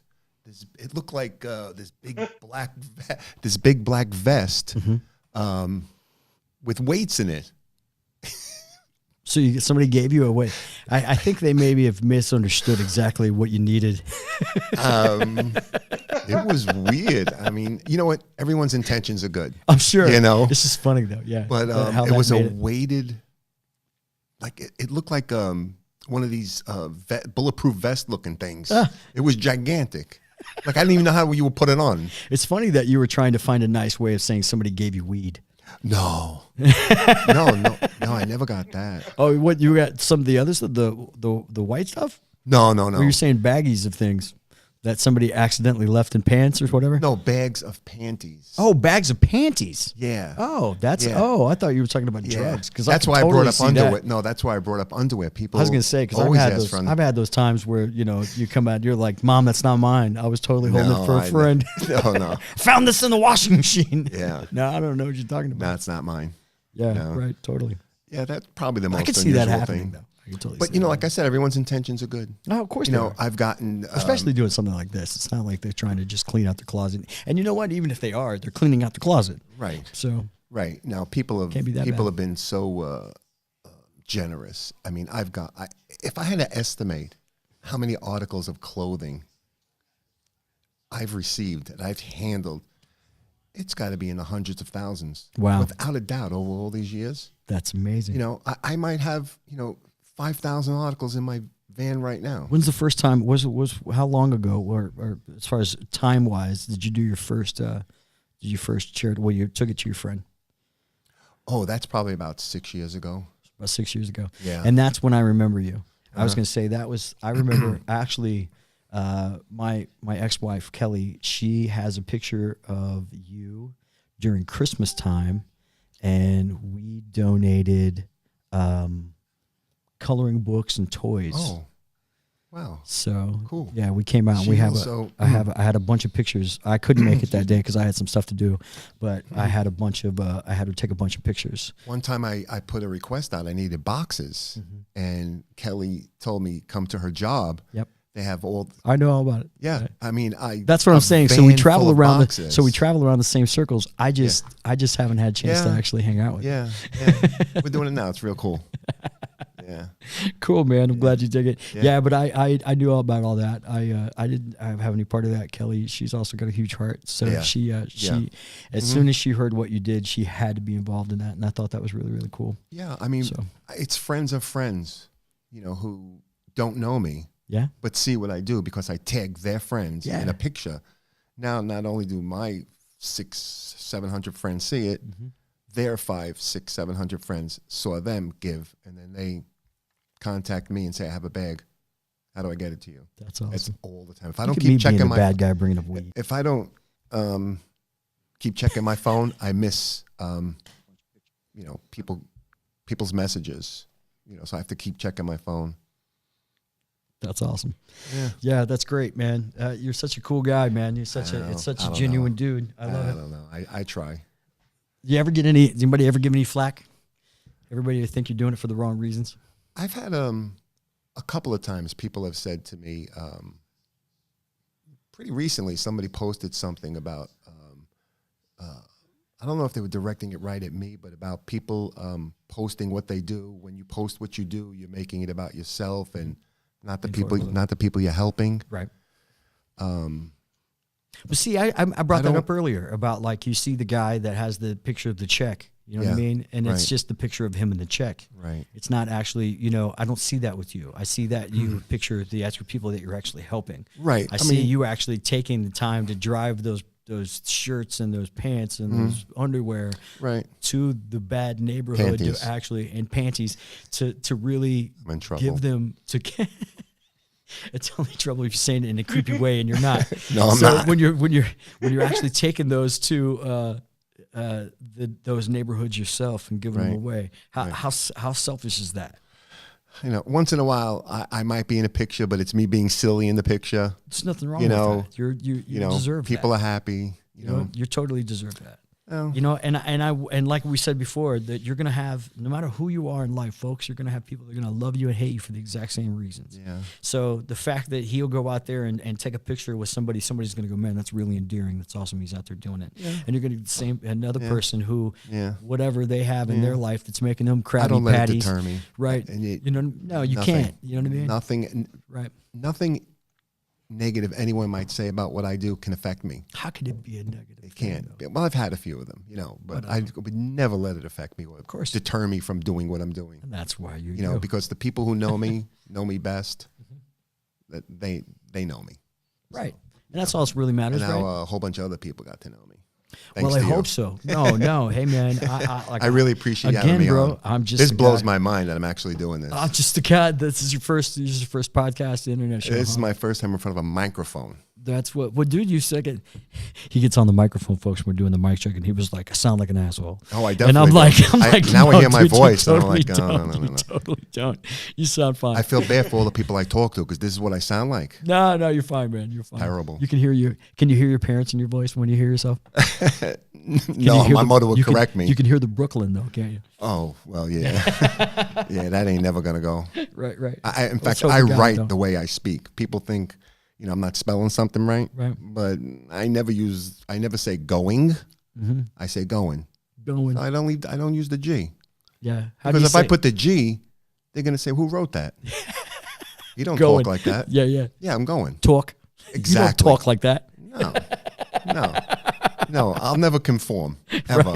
Right. I'll ever. never go have That's another one. Ever. Oh, ever. And No, I write it the way I never, say- ever. Like I'm never going to have a cup of coffee. EVAH. Ever. EVA. I'm never EVA. going to drink coffee. Yeah. Coffee. It's always coffee. Coffee. Of Water. course it's coffee. You're never, ever going to drink coffee. Never, ever going to drink that. I love how he curls the lip when he talks. Well, you got to, That's great, man. I love it. That's fantastic. Yeah, I love it. Yeah, man. You can take the boy out of Brooklyn. Can't take the Brooklyn out the boy. And it's just like, No, that's funny. it's never going to change. Well, man, I totally dig what you do, man. Thank you, totally Ken. dig what you I do. appreciate So what's the next thing you're gonna be doing? That's tomorrow, right? Tomorrow's the interview with some fifth graders. Some fifth graders. Yeah, who think I'm like somebody they want to write about. There you go. An interview. Yeah. Well, hey. Where did they get a load of me? Yeah. Hey. Is your mom and dad still alive? No, my father passed away when I was 15 in 1974, and my mother died. I think it's like 3 years ago. At like, oh my gosh, I'm gonna get in trouble if I don't say it right. 91. Wow. Okay. Something like that. So she grew up to see her kid do something cool. Yeah. Yeah, not that you Yeah. haven't probably done other cool things in your No, I life, haven't. because things Nothing. like that just don't Nothing. start. This is They it. just don't This start is off the bat. one trick pony. This This is is it, it. right? Yeah. No, I Good never thing. did. I never did sports. I mean, I played like schoolyard sports. Yeah. But I was never on I any played teams. running from the bully. Yeah, that's what I played. That was my Well, game. yeah. Then I joined the gym, and I never looked back. Well, that's great. Yeah. Well, he was in here. He was in here like helping move some equipment. How And I'm like, ironic. why would you want me to move that equipment? Look at I'm him. doing an interview in a gym. Yeah, right. That's I gotta get the name of this place. I'm gonna feel that's bad. really cool that I'm in the. I feel like I should have a dumbbell or something. You're more than welcome to. Go read the door real quick for us, Doug. Tell us where we're at. Don't hide. Ladies and gentlemen, Doug from liveentertainment.com. Say hi. Yeah. So without Doug, we wouldn't be able to put this together. But we want to get you the place. True Fit of South Florida. That's and I True. actually knew that. True Fit of South Florida. TRU, not TRUE. Oh. True Fit. Yeah.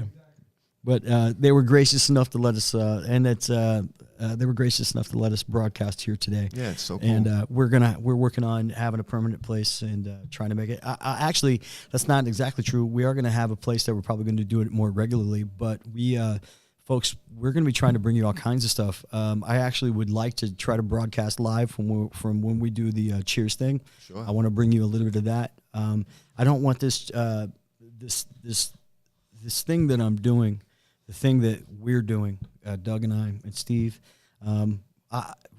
There is no regular format. I want to talk to cool people doing cool things, local people doing some cool things. We're going to be Right. bringing you some fun stuff.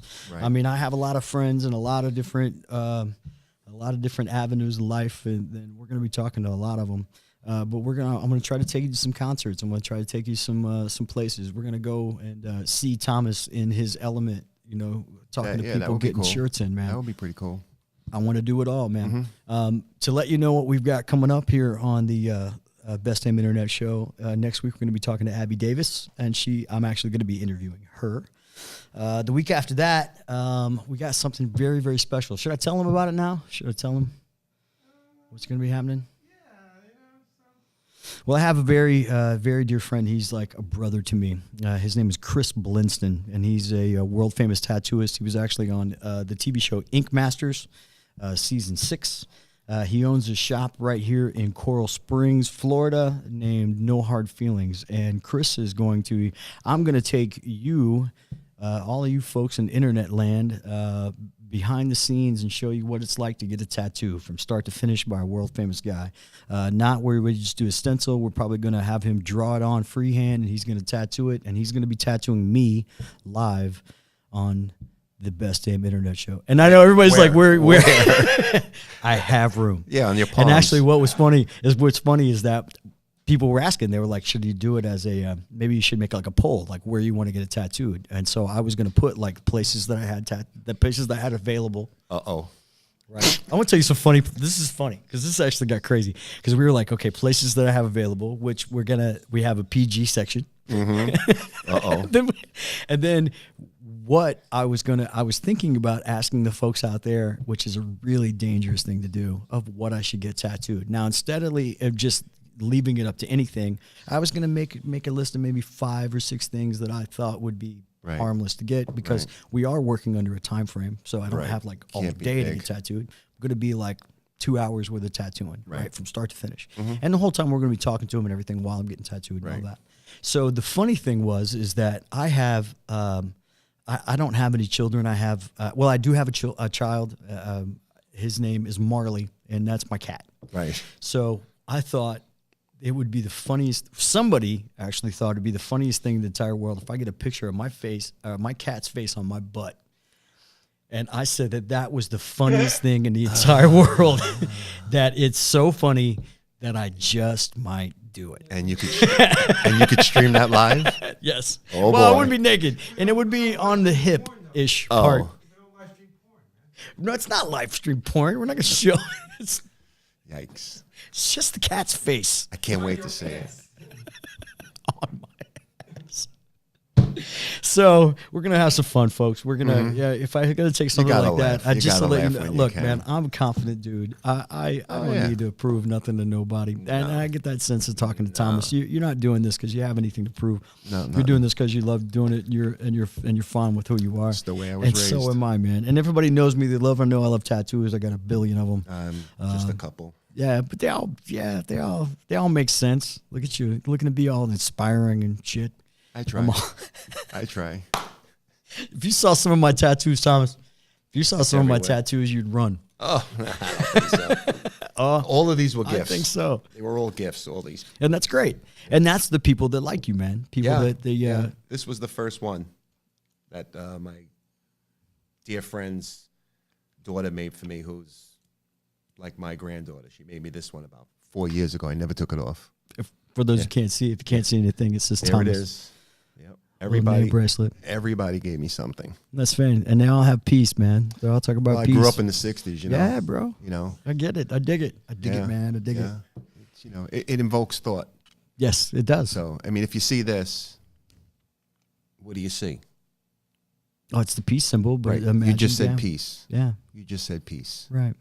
It put a thought in your head of peace. Absolutely. So. It should. I like Right. that, man. I like Yeah. not mine.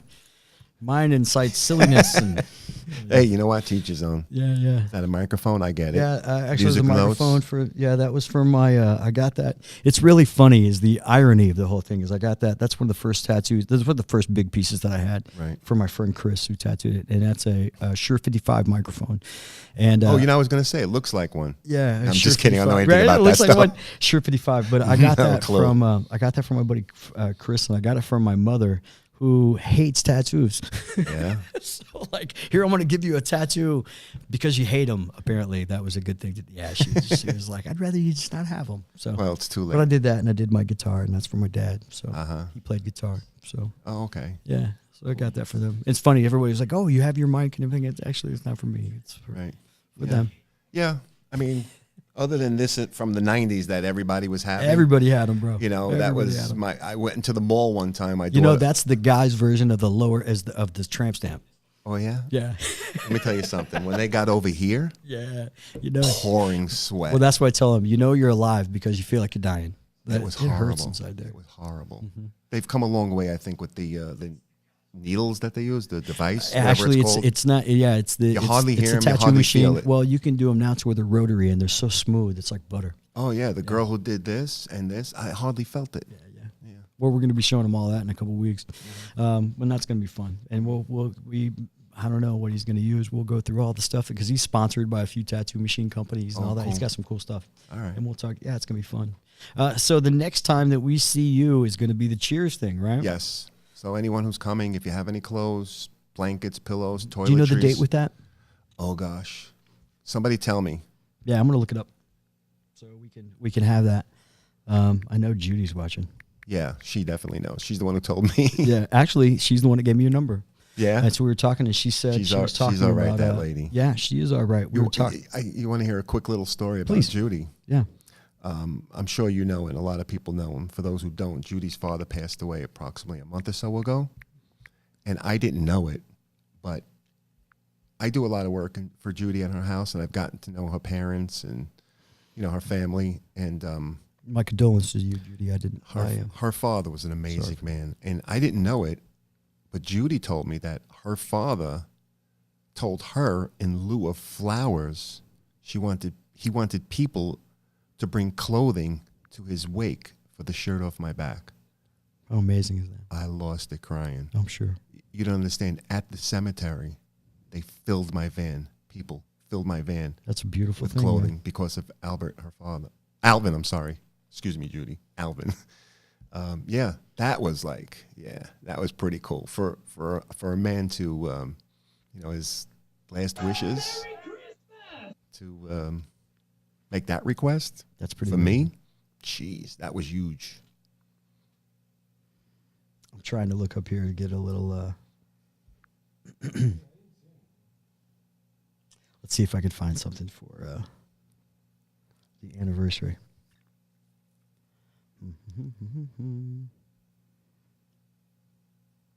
Steve, Yes. say something. though. I'm trying to find. Yeah. I'm trying to find. I'm looking through here and trying to find something through. Yeah, I guess I should try to pick up the slack, shouldn't I? Can you That's my job here. maybe go to Sean's page? Yeah, I'm on Cheers page, and all you're they've on got up Cheers. for March. Yeah, Cheers page, but they're up for March. This is Cheers Food. They don't have the April thing up yet. So I tell you what, by Well, if next anybody's week, listening, by next week, Ken's phone number is no, 954. yeah, the Please, someone call Ken right now. Cheers I know 34th somebody anniversary knows. is April 7th. I did have that correct, so that's good. go. I just wanted to make sure. Thank you, Judy, so much. I knew she would know. Yeah, I knew she was listening.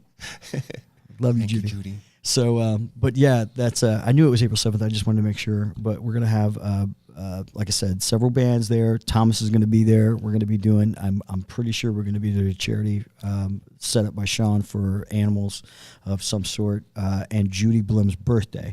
So anybody out there in band land, if you so happen to hear this, first off, thank you very much for hanging out with us tonight on the Best Damn Internet Show. I really do appreciate all the support that I've gotten, and I've gotten a bit, and I'm humbled. I really am. I'm just trying to do something cool. Trying to use the talents that I have.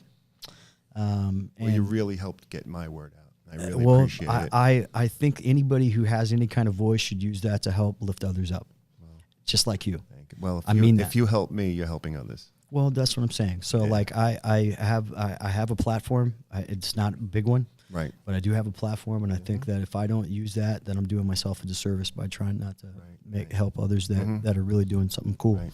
And I want you to thank you for allowing me to. No, to thank help with you. that, man. No, Thank you. Appreciate it. You didn't have to be here. I appreciate. I think it's cool. No, I'm. We'll go out and hug later, All right. Off camera. off camera. All right, girl.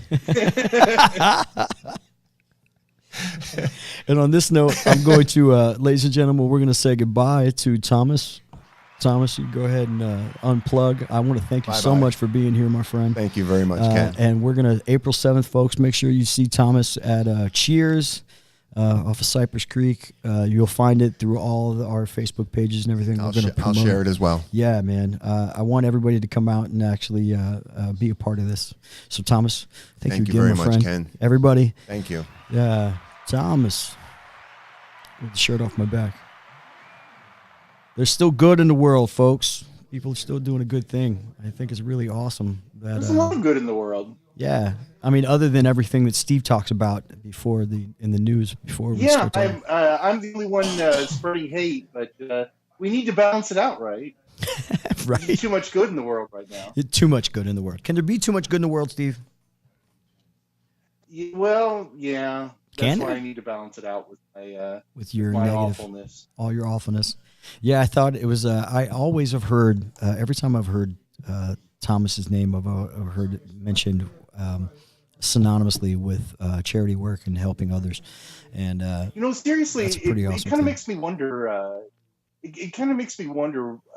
It's not only him being generous, but he's surrounded by people who are generous as well, and it kind of makes you wonder how there can be negativity in the world when so many people are so easily inspired to. well, I think for some generosity, folks that they don't doing mind good. being charitable. It's how, and I'm not saying this in a bad way, folks, because everybody has a busy life and everything. But it talks about convenience. It comes down to if. That's why I find that when I started doing charity things that were entwined with music, that you're allowing people to be charitable at the same time by I'm charitable, trying to give my time and trying to give whatever talent that I have. But I don't look at that as being that charitable. I look at that as being I still get to make music. I'm up front talking to people, and yeah, I'm giving my time, but that's not the important part. The important part is that the people are actually showing up to hearing what these bands have to say and hearing their music, but they're giving, and they're the ones who actually help make a difference. We're just creating the avenue, So you got a guy like Thomas who actually is doing the hard work, man. He's out there, but he gives people the opportunity to do something awesome. Yes. Well, I agree with his comments that it takes several strands to make a strong rope. So, so whenever anybody can possibly take the opportunity to do good, they should. Now, I'll be the only exception to that. But like I said, we need some yin and yang in the world. We need some awfulness, and that's what I'm here to bring. Well, that's no good, Steve. Stop that. Have you ever tried to do the good, Steve? You ever tried to do I the have good? tried to do the good. How's Yeah, and I don't know. My soul started screaming that it was just the wrong. Well, robbing somebody and There's, allowing them to keep the $5 of the 20 you stole is not really a charitable thing, Steve. I'm going to lay that out No, there. it's not. It's not. And so the best I can do is to let people know about other horrible things that are going on in the world. And Well, I appreciate that, Steve. Everybody loves to hear your wacky news. Yeah. Well, my wacky, hateful murder. I don't think news. it's hateful. It's just the way you deliver it. No, I'm saying. Oh, good. That's what I want. That's what I want. Even when I'm talking about a good feeling story, I want to say it in such a way that it makes everybody go off. So. Right. Well, that's great. Well, I mean, it did me real good talking to Thomas. I think it's awesome. I think more people should. Yeah, I think it is good. I hope that more people can seriously. I hope that more people can look for ways to be more generous. To just be. How about we just try to be good people? How about it? How about that? It's funny. It's like I know that there was a thing about smiling. About like I was one of the bad guys one day, opposing my will on somebody else. Somebody really made me feel bad about it. I saw somebody that was looking pretty down and like a jerk. I said, "Hey, smile. Things aren't so bad." And somebody. And which I understand their point, and I'm not saying that they weren't valid, but I felt like a jerk because I was trying to get somebody to smile, and they were like, "Don't ever tell me to smile. I'm not. This is not your world. You can't demand me to do anything." And I really did feel bad because I wasn't ever trying to impose anything, and I understand their point. I did. I just thought somebody was down, and I just wanted them to be happy.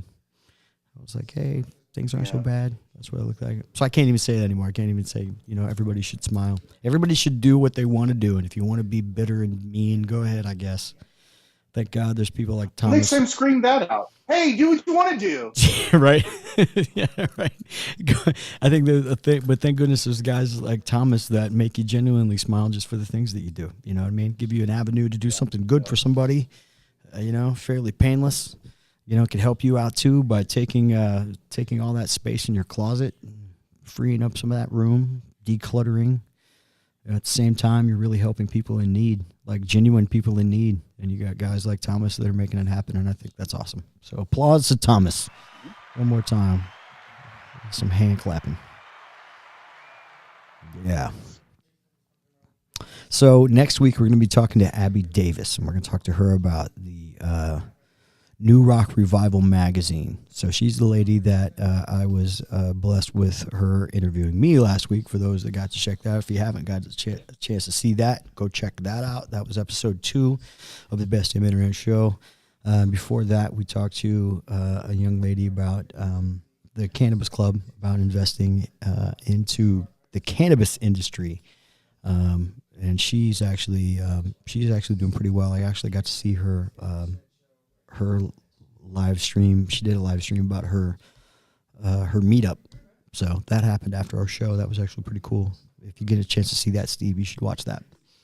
She goes in depth about a lot more things. I felt bad talking to her because I was like, I really don't know anything about the stock market. So so I felt like there was so much more I could ask her, but I just didn't know the info to ask. Yeah. But nope. But yeah, so Abby Davis, and then after that, we're going to be doing No Hard Feelings. We're going to be doing live tattooing here on your old buddy Ken. And then after that... that is going to be pretty darn cool. It's going to be... if you get that cat on your butt. Well, that remains to be seen, folks, literally. So we'll see if that actually happens. If anybody has any ideas of what they think Ken should get tattooed and where, please leave it on the Best Damn Internet page. Go ahead and drop me a line, or you can send me a message on Facebook. Try to not to make it any dirtier than the other stuff you send me. You naughty people. No, everybody's nice. Nobody sends me bad stuff. Everybody's cool. Now watch it start. No, the I'm just opening up a can of worms, didn't I? No, that's going to be cool, man. So we're going to be doing that. Then after that, I think my next guest after that is we're going to be talking to a young gentleman that started his own beer company right here in Fort Lauderdale, or right here in South Florida. He's a guy I've known for a few years named Mark, and we're going to talk to him. He's going to bring some beer in, and we're going to be drinking live on the air. That's going to be fun. I don't even really drink beer, but I'm going to do it for my buddy. So he's a cool cat. So that's coming up. So we got, let's see, what have we touched so far? We've touched charities. We've touched rock and roll. We've touched drugs. We've touched tattooing. And what's that? And porn. So there you go. I'm touching all the categories right there, folks. And panties. We talked about panties too. Right. So very touching episode. So for those that know, the idea would actually be a cat on my butt, not cat butt. So I'm not going to get like a cat butt tattoo. Oh yeah, don't do that. So, which I'm definitely going to hell, folks. So, but anybody who knew me knows that. That's all tongue in cheek. But yeah, so we're gonna have some fun with this whole tattoo thing. That's gonna be pretty fun. Yeah, it's gonna be fun. You're going to enjoy it. Yeah, those who are morbidly curious, yeah, you're going to tune in for that. But we don't even know where that's at. I have the inside of my arms that I could get tattooed, like Thomas talked about. That's like one of the most painful places in the world to get tattooed. So we'll see. We'll see. Or ribs, maybe. I don't know. But on that note, folks, Steve, you got anything else you want to tell the folks at home? Oh, yeah. I just want to say that. Go ahead. Were you asking Thomas or me? I'm sorry. No, I'm asking you. Stephen. What? Anything else? Oh, okay. I heard some noise. I just want to say that I'm Stephen Sperling, and I'll try to balance out the world with my awfulness, and but the rest of you should really be good. Should be, yeah. Steve's the only one that's allowed to be a bad guy. Everybody else be good. Everybody be like Thomas. I'm gonna get bumper stickers that says yes. WW. TDs. What would Thomas do? So remember about that. Remember what Thomas and avoid being like me, and then you'll be good. Yeah, there'll never be a bumper sticker that says "What would Steven do?" We already know. So, no. what would Thomas do? Steven he would get out of his car and he would give you his shirt. So, to the very attractive lady I saw on 595, be like Thomas. That's a very sexist and horrible thing to say. I do not condone that. I do not condone my own speaking. That's very bad. Sorry. I'm a very bad guy. But on that note, Wingfest, which is April 6th at the Bergeron Rodeo. Wingfest, brought to you by 105.9 and Doc Reno. If you listen to 105.9, you'll hear about it all the time. And Livestream Entertainment is lucky enough to be live streaming that event. So that's April 6th. So we're filling up your camera. You're filling up your we're filling up your calendar, folks. So April 6th, Ron Bergeron Rodeo for the 105.9 Wing Fest, and that's where, if you don't know what the Wing Fest is, that's where different restaurants from all over South Florida come together, and they put together the best wings, and you can go taste them and have a whole day of a little bit of drink and a whole bunch of wings, and it's going to be broadcast live from Doug here from Livestream Entertainment. I may be there. I may go around and talk to some folks and maybe get a little footage of that and me eating some really, really hot wings, which I do love me some hot wings. So that's April 6th, and then April 7th, we're going to take you to Cheers on Cypress Creek for their anniversary. So Cheers 34th anniversary. On April 7th, you're going to be seeing Thomas there from Shirt Off My Back. You're going to be seeing a few other bands. We're going to be having Judy Blim's birthday party. And we're going to have a couple other charities, I'm sure, for the animals, which I know Sean, who's the owner of Cheers, loves to do. And if anybody knows Sean, he's synonymous with helping out folks as well. It's another charitable guy that I love to talk about. Can't talk about him enough. On that note, folks, we're going to cut it from there. Coming to you live from True Fit, South Florida. Representing LivestreamEntertainment.com. My name is Ken Hurley. This is Steven Sperling. Say goodbye, Steve. Steven Sperling. I didn't say stay Steven Sperling. Indeed. I said goodbye, Steven Sperling. Oh, goodbye, Steven Sperling and Ken. But goodbye to me, man. Ladies and gentlemen, until next week, I wish you all the very best. Take care of each other because we're all we got, folks. Make sure you hug your mamas and be good to one another. Livestream Entertainment, this is the best damn internet show. My name is Ken Hurley and Steven Sperling. Good night. Good night.